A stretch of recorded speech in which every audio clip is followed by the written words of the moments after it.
বাড়াই রোদের মধ্যে ফাটাকে কোথায় খুঁজি এখন? যা সকালবেলা রোদ দিচ্ছে, ওকে খুঁজতে খুঁজতে তো আমারই 12টা বেজে যাবে। না বাবা, আর খুঁজে করে লাভ নেই। বাড়ি গিয়ে ফ্যান চালিয়ে একটু শুই গিয়ে। বিকালে তো খাবার জন্য বাড়িতে আসবেই, তখন ফাঁকটা লেগে লেওড়া টিপে ধরবো। এ কি, ওটা বাবা আসছে না?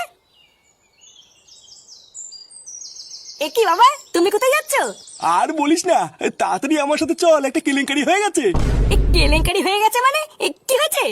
আরে গ্রামের সবাই নাকি ফাটাকে কোন জায়গা থেকে ধরেছে, ধরে গ্রাম প্রধানের বাড়িতে নিয়ে গেছে। কি বলছো?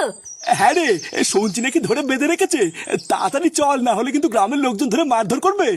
হ্যাঁ হ্যাঁ, চলো চলো।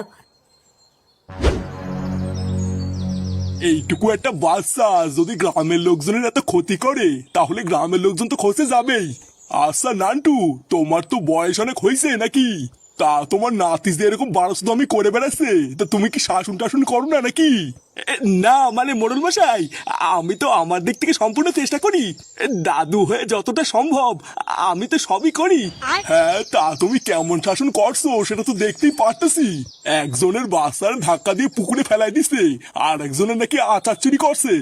আর ওই যে কেউটে পড়ে আছে, কেউটেরও নাকি মাল খাওয়াই দিছে। কেউটের জ্ঞান ফিরতেছে না বলে কেউটের মাও সেই থেকে কাঁদতেছে। তা হইলে বলো নান্টু, এটাই হইলো কি তোমার শাসন, তাই না?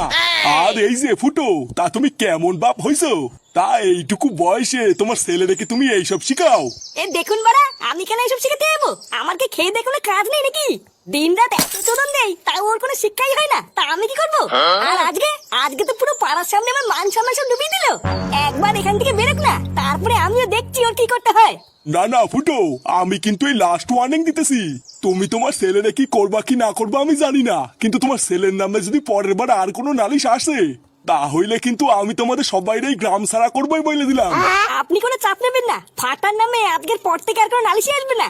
আজ ওর আমি এমন একটা ভাঙবো, ও নড়তে পারলে তো লোকে এসে নালিশ করবে। পুরো গ্রামের লোকের সামনে আজকে তুই আমাকে এই দিন দেখালি, চুদির ভাই। ফুটো, ফুটো ছাড় ছাড়। দাদু!